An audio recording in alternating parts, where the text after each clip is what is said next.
It's better to have a few moments of tension rather than a friendship full of resentment. Hi, Shotties! I'm Raaga. And I'm Jia, and welcome to Espresso Shot, a podcast from a Desi lens discussing anything and everything from mental health to coffee. Earlier, you heard a little teaser of what our episode is going to be about today, and that is boundaries. Yeah, okay, so we decided to structure our episode a little differently this time. So basically, I'll be talking about my own experience with boundaries, and Jia will be asking me a few questions about my experience just through the episode. But before we get started, Jia, what are you drinking today? Okay, I'm going to speak on behalf of both of us. We're both drinking the same thing. But today we are drinking masala chai. It's not like my mom's or anything, sadly, but when I was home this past weekend for my birthday, my mom was like, you should take some chai packets, like the instant chai packets that you get at the Indian store. They're like $3 for a pack of 10 or something. And so shout out to the brand Chai Moments for sponsor us. Yes, for some really good masala chai. Yeah, and it's really good. Do you like it? No, I love it because I'm like usually not a chai person because my family's very coffee only. We don't do chai. But my one exception is masala chai because my best friend in high school, her grandma made like the best masala chai I've ever tasted in my entire life. I mean, okay, that might have been for different reasons. It might have been like the day and the circumstances because it was like 5 a.m. we were watching the India-Pakistan cricket match and then she brought out the masala chai. But in general, it's the only chai I will allow, and this is so good too. Yes. It's like good and strong. Yeah. Raaga bought this like small mug, and it's so cute, and I was like, there's no chai is gonna fit in there. But I put like almost all of that chai packet in that little bit of water, and her chai is like really nice and strong. So good. Yeah, it's really good. Yeah. Fits the vibe too, because today, you guys, we're on my turf. We're in the art building. Yeah. We're in like this cute little studio room, and it's like really weird. There's things made out of safety pins and pencils and Q-tips, but And styrofoam cups. Oh god, but it is definitely the place to drink chai. But yeah. Yeah, it's like nice and cold in here too. I know, it's so nice. All right, let's get into the milk and cream of this episode. Raaga has no idea the questions I'm about to ask her, but let's start off with this one. Before I get into it, little snippet. I think when we talk about boundaries, people think of confrontation first. They think of it as like a very confrontational thing. And would you consider yourself to be a confrontational person? Okay, that's a really good question. Absolutely not. I feel like anybody that knows me, they would know, because I like advertise it. I freely advertise, and I go, I'm not very confrontational, you guys. But I'm like so bad at it, and I think it's for me. It's because like I'll go into confrontation and I can only say like the full truth or what I believe to be the truth. Like I don't know how to like make things sound in a way where it's like accounting for the other person's experience and all of that. Even if that's like where I am mentally, like the words that I say don't reflect that at all, and it comes out sounding like not that great. So I feel like instead of setting boundaries because you have to be confrontational, I just like shy away from all of it. So yeah, confrontation, not a good thing for me. Do you know why you might shy away from it at times? Yeah, so I think it's mainly because I feel like in the past there's been times where like I'll go into it feeling very confident about like how I'm gonna confront someone, especially because neither of us are in the wrong, neither of us are in the right. I feel like that's like labels that I want to stay away from. It's more me just being like, look, like something's not working out here, like let's talk it out. But it always winds up to where we have a discussion, me and this other person that I'm like trying to confront, and then it somehow like gets flipped on me, and it's like, okay, so like you're in the wrong, and then I start to believe it. I'm like, maybe you are right, maybe I am in the wrong, and then like it goes down that way. And so I walk out of the conversation thinking, okay, they didn't do anything. And it like still reflects now whenever I'm like talking to people. I'm like, extremely careful about what I say, because I'm like, I don't want to say something that could be taken the wrong way, because in that case I don't want to be in the wrong, and I don't want the whole blame to be placed on me. But yeah, it's like interesting because me not being confrontational translates into me being an extremely private person. Yeah, and I try really hard, like, because I want people to know parts of my life, especially people that I'm close to, people that I care about, but it's like hard when you don't know if what you're saying is, you know, the best thing to say at the time, even if like for you it feels right.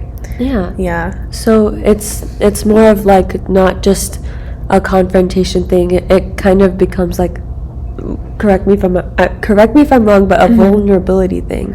Absolutely. Because something we were also talking about yesterday was the difference between openness and vulnerability. And how do you think, like based on your personal experience, that is connected to confrontation? Do you feel like that's some type of like confrontation with yourself, or I don't know, it's your personal experience, so just tell me about it. Okay. Yeah, I think it's really interesting because I didn't even see it that way up until, because I was on Pinterest. And then it showed up on my Pinterest feed, and I love it. I have a whole board with just like advice from random people's tweets that like float to Pinterest. But I saw like this one thing that someone said where, you know, just because you're open about vulnerable topics, it doesn't mean that you're actually being vulnerable.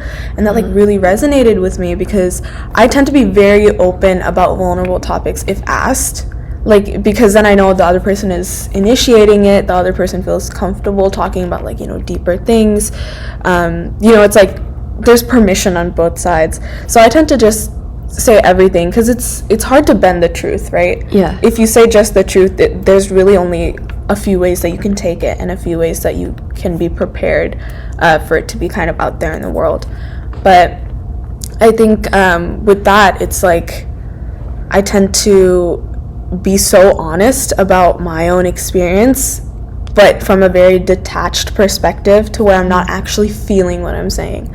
So it's like I could say, like, yeah, I struggle with this and I struggle with that, but no one's ever gonna actually see me struggle. No one's ever gonna actually like hear how bad it truly is, because I'm just saying the words. I'm not actually like feeling it and being vulnerable with them.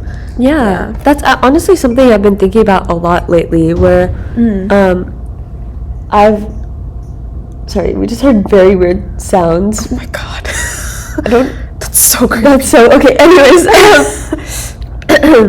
I noticed like I stopped opening up about things, because it's like, even if I say it, no one will truly understand. Yeah. Do you think that's what you tend to do as well? I think it used to be where, yeah, like I don't know if anybody would understand, but it's also, it got to a point where I was like, I understood that no one can truly understand. Like, I can talk to somebody and I may never understand. All I can do is like try to empathize with them. Yeah. That's like the most you can do as a person ever, really. But it got past understanding, and it got into more, do they want to, like, can they carry this with them? Like, I felt guilty that I was giving them something that they didn't ask for, because like whatever I feel vulnerable about, it's not like I asked for it, you know. It's like, it's a product of my life. There's only so much I can control. So, you know, me carrying this without necessarily giving myself permission to carry it, and then asking other people to help me with it, it just felt like I was asking too much of people. And the thing is, yeah, I know, like, people will come up to me and they'll be like, hey, like, if anything's ever wrong, tell me.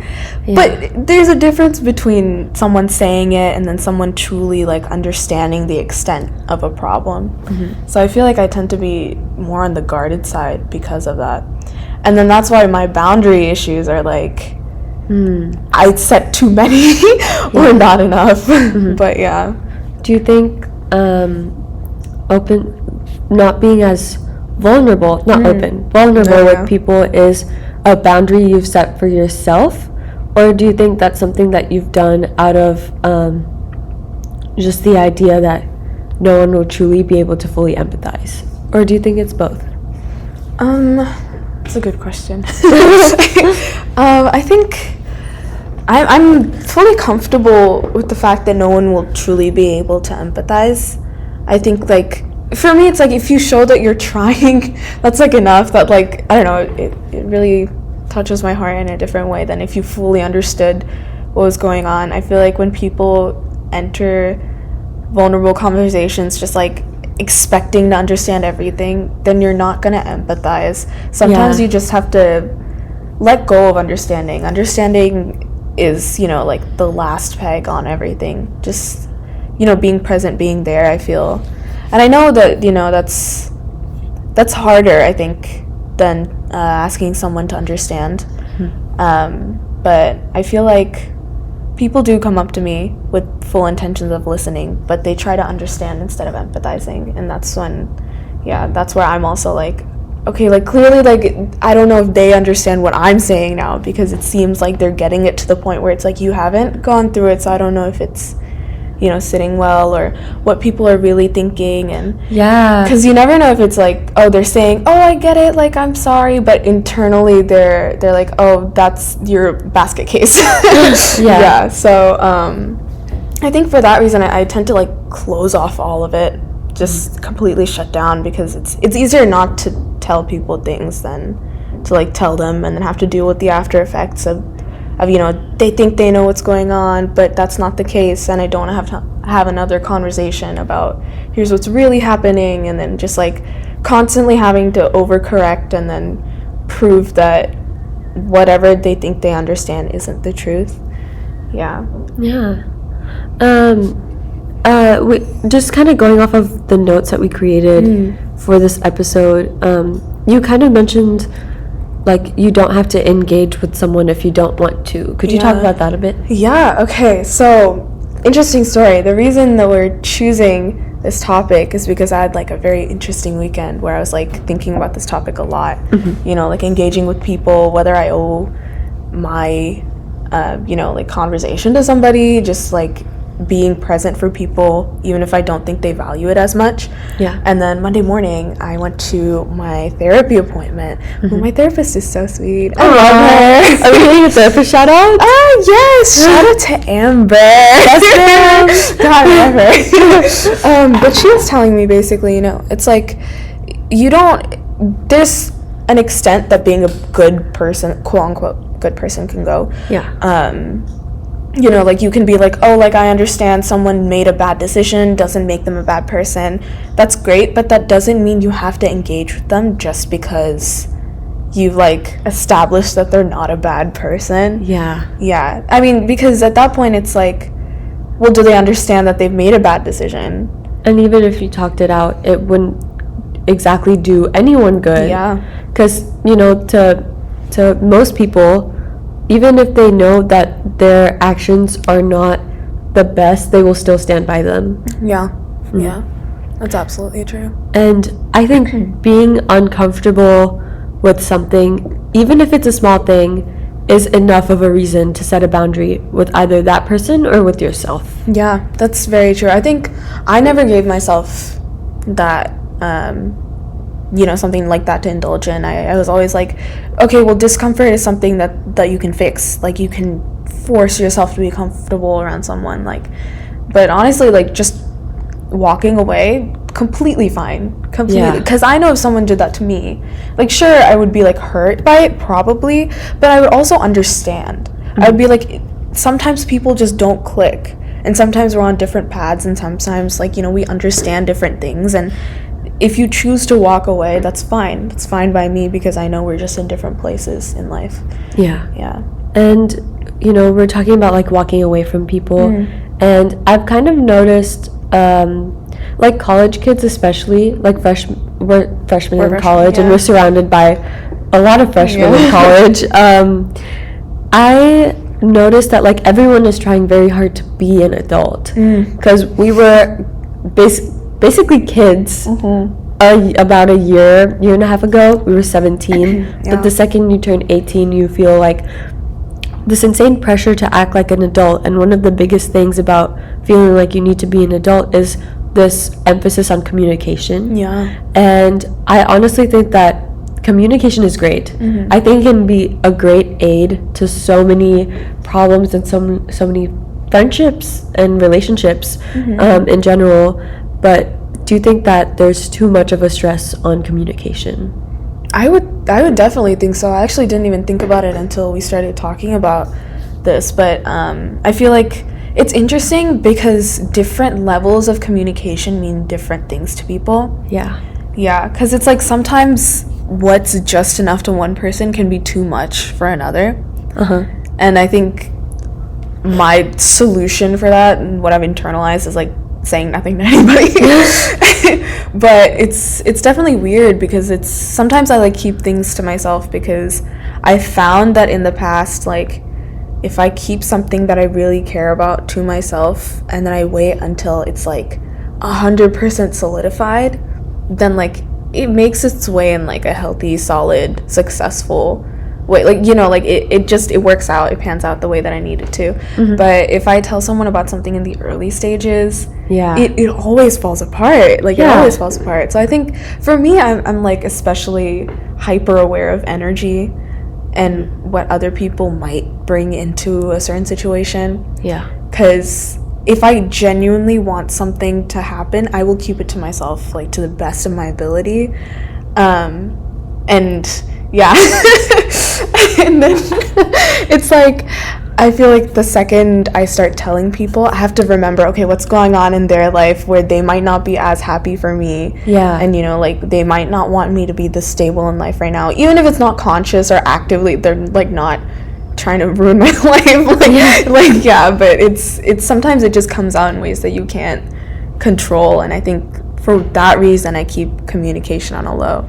I get that. I think that's really smart because especially like coming to college and meeting so many people, a lot of the things on people's minds when they first walk in are like relationships in a romantic way.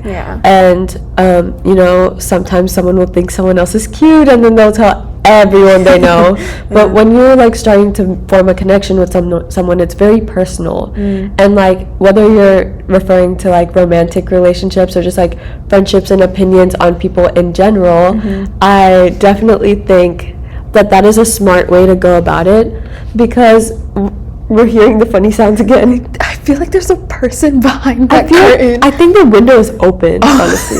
Okay, that makes more sense. So if y'all hear like a rustling sound, that's what that is. Yeah, the art building's haunted. Yes. You heard it here first. Yes. But going back to what we were saying, I heard something somewhere actually that says every time you tell someone something, that story changes slightly in your mind. And so I kind of understand what you mean by you keep it to yourself, because that in that way it's your true raw feelings and emotions and it's not impacted by anyone else. Exactly. Yeah, I think that's really important to me because when I first came to UT, I was very much like, oh, like I love my feelings and I love my emotions, and you know, like I'm very open about it. But that's all it was like being open about it. So I would talk about it very freely, but then it got to a point when I was like, oh, but like other people don't process the same way that I do. So me like feeling happy about something to other people might be unusual. And that started to like really get to how I felt about this person, thing, situation, whatever it is, to where I was like, all these other people's opinions are now becoming a part of my story.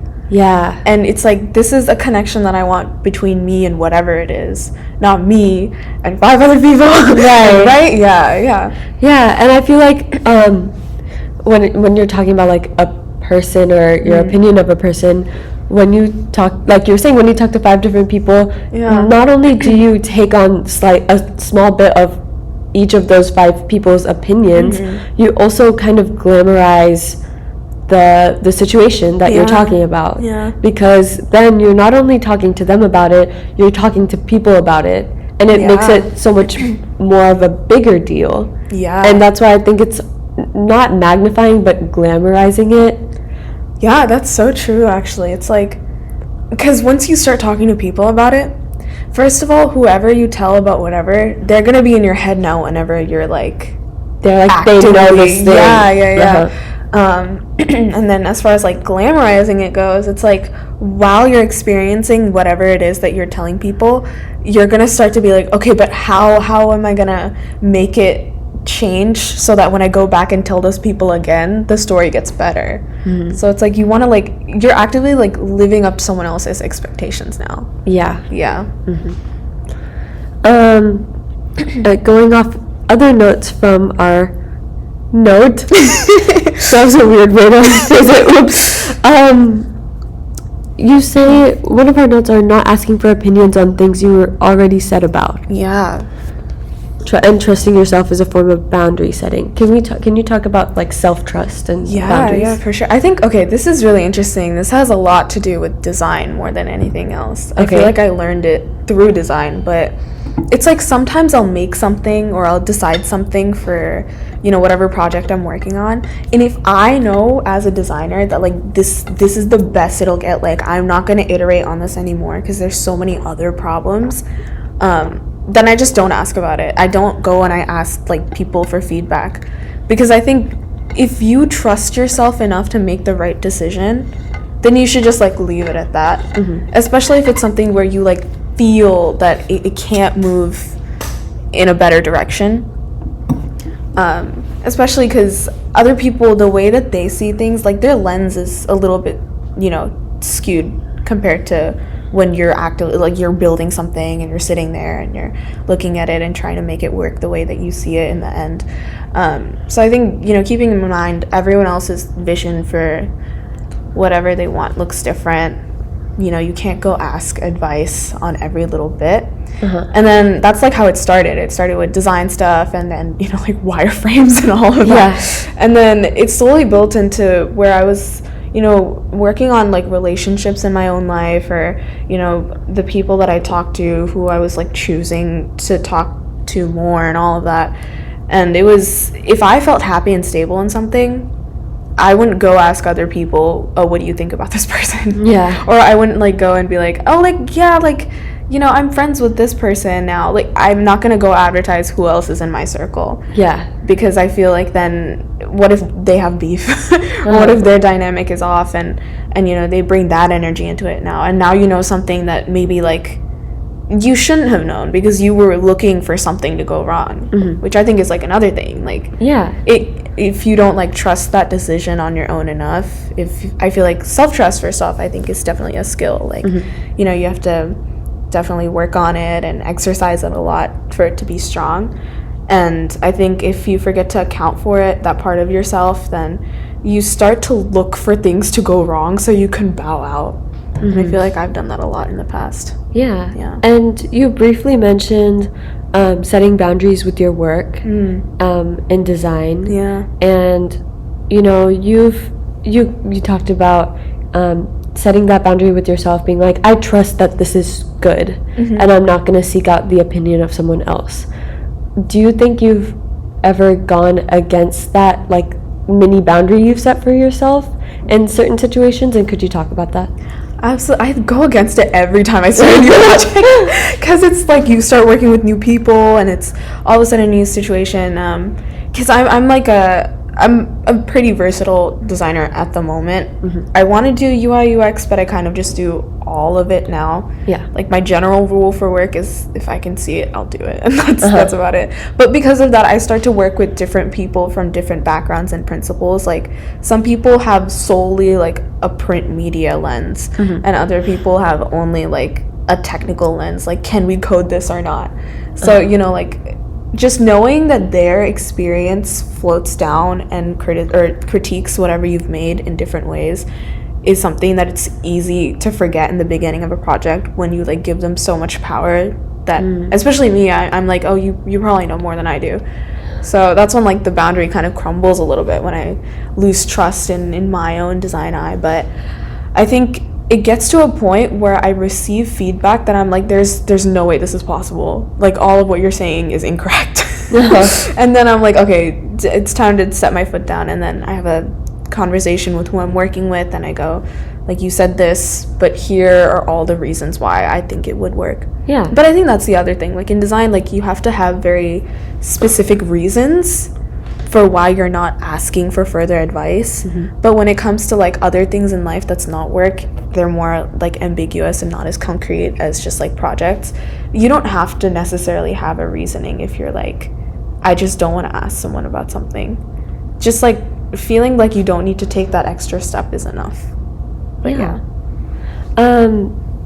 You've also, when you were talking earlier about like relationships, you kind of transitioned into design and setting boundaries within your schoolwork and your career.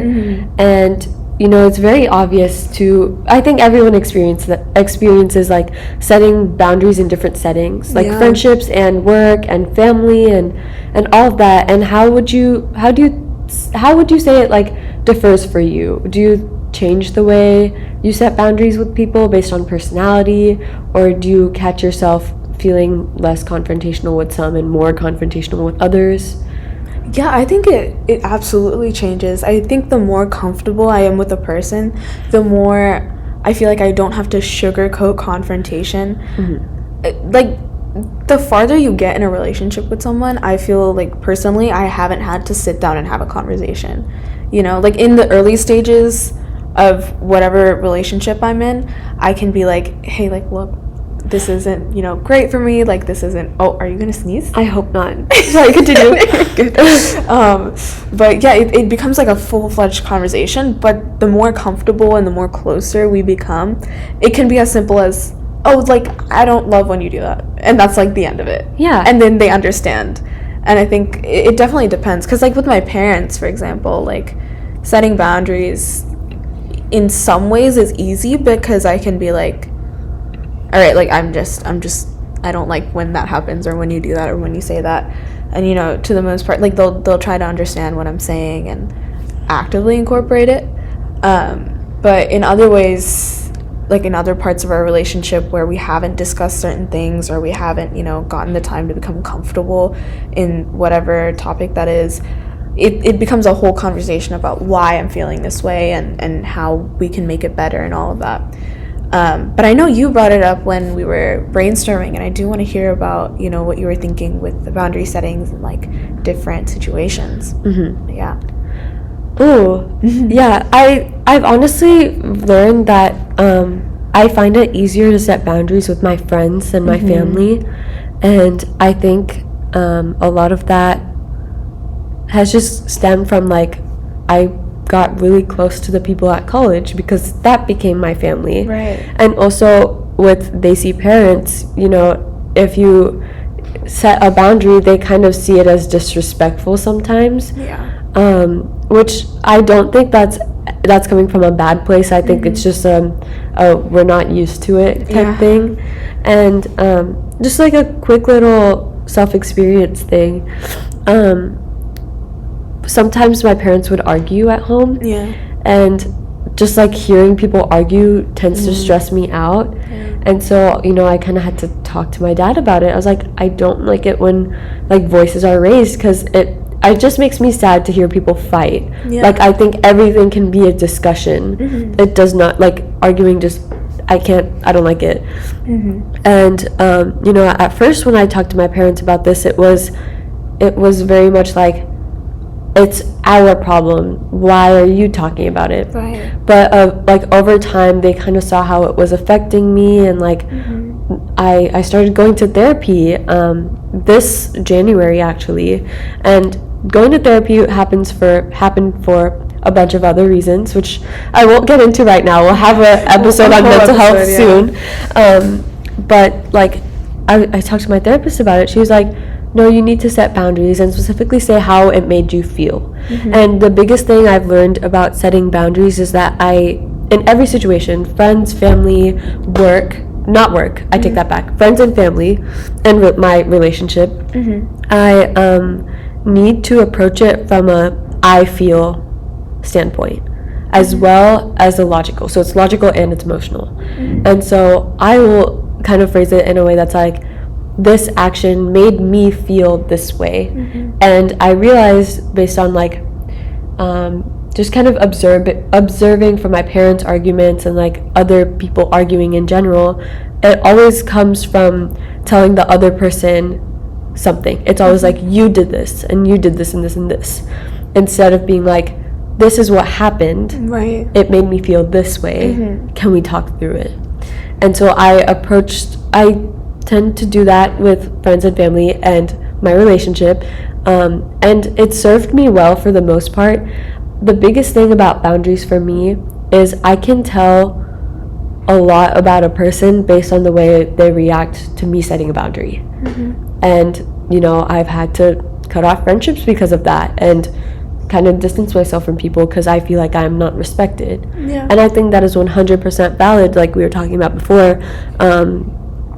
Like we talked about communication and how sometimes you can't communicate anymore. You just have to like distance yourself. Yeah, that is so true.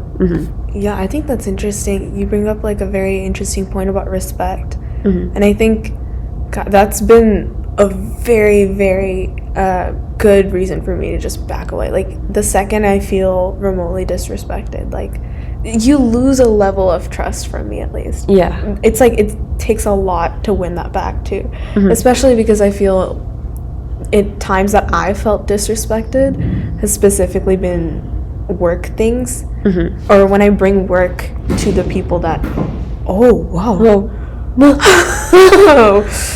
we love haunted art building things. Love that. Yeah.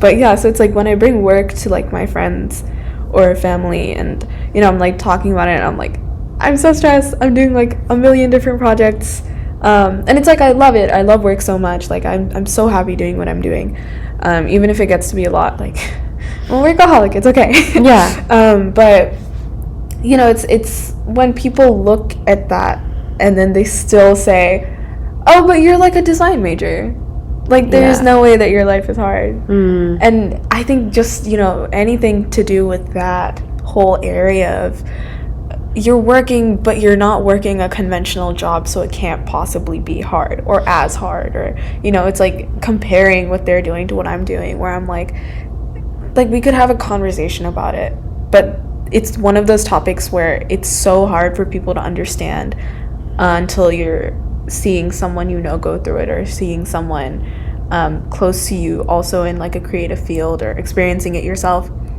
And so I think the second I start hearing things like that, I take a huge step back. Like there's really no repairing a relationship from there unless you like go in and you try and you're like, no, but I see it, I see that you're working, I see that you're like putting in the time and effort. But I think that for the most part has been a very big reason for me to put up the walls a little bit, and then really like step up the boundaries there. But Yeah. And that again, the way someone reacts to a boundary says a lot about them. Right. Yeah. Exactly.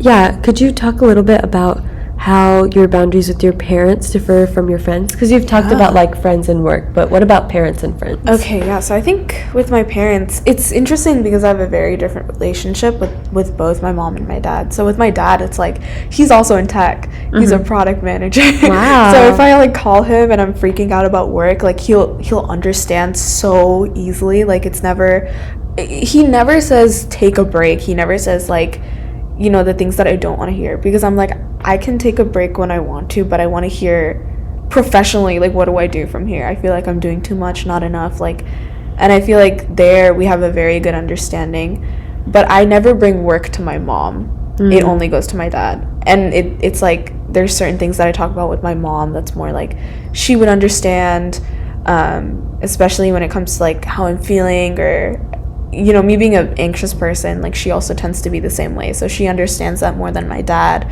And I think my boundaries kind of differ with my parents because I'm like capable of understanding how far they can go in their reach to like want to help me, because whatever I say to them, they like go out and they try to do all the research they can to like try and fix the situation for me. So I'm like, I don't want to bring you something that might stress you out because I like know that you can't fix it, or I know that there's nothing you can do to change the situation.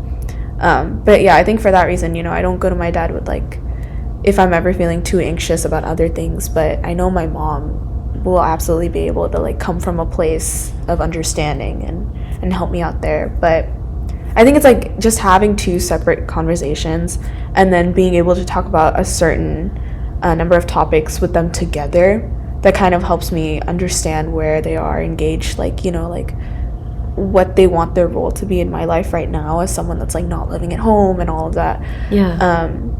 But I think it's changed exponentially since I moved on in August, right? Like, Yeah. I think it's been so weird because up until the end of senior year and even like summer, they were a little bit more like strict about what they would enforce and like how they'd want me to do certain things. But the second I kind of started to have my own things going on, I feel like their level of trust also increased. And so my boundaries with them have also increased in some ways and decreased in other ways. Like there would be places where I wouldn't say anything to them, but now there's things that I don't tell them until it reaches a certain level of like, okay, like now I'm worried, I'm gonna tell you guys. But yeah, I think that's what it is with parents. But then with friends, on the other hand, it's taking a while, I would say, for me to like get to a place of like, I don't want to overwhelm you, but here's what's happening in my life.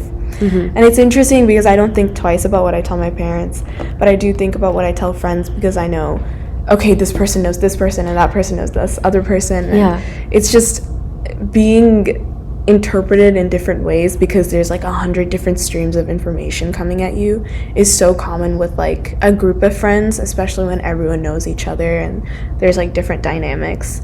Whereas like, you know, in like a parent-child relationship, there's only like so many dynamics that could go on. Yeah. But it's also like, there are things that I tell my friends that I don't tell my parents, and that's just like, you know how it is. But right, like that's also kind of deciding what you're gonna tell your parents and what you're gonna tell your friends. I don't think it's like a straight line of a thought process. It's just kind of like a given in certain situations, like and that's just because it's easier. It's easier to relate with your friends on certain topics where it might be harder to relate to your parents too, and vice versa. And so it's not like a set boundary, but it's kind of like an unset boundary that you've set for yourself. That's exactly what it is. It's like you gauge what people can understand and what people can handle, and that's where like the boundaries start to form, I think. All right, that's about all we have for this episode. But before we end, Raaga, I wanted to ask you, how are you doing? How do you feel like this episode went? I think this was a really good episode. I don't know, it was interesting to like we did not script this one out, or like at least outline it as much as we have for like the past episodes. So it was interesting because it felt like very conversational and it was like very nice. This is how we talk on like a regular basis, you guys. Me and Jia. This is like very real clips into what it's like to be honest. But I feel really good about it. But how do you feel? How was it asking questions? Ooh, it was honestly a lot of fun. I felt like I was interviewing you and I loved it. It was a lot of fun.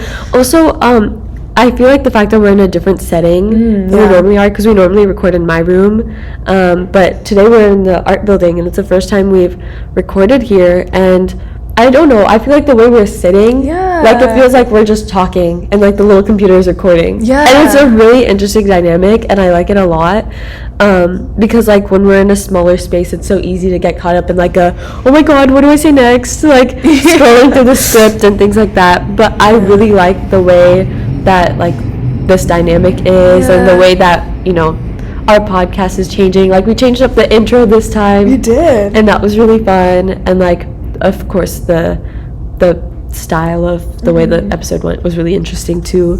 And also, do you have anything else you wanted to add? No, I don't think so. I had a good time. Had a good time. I did too. Okay, with that being said, have a beautiful day. Bye, guys. Bye.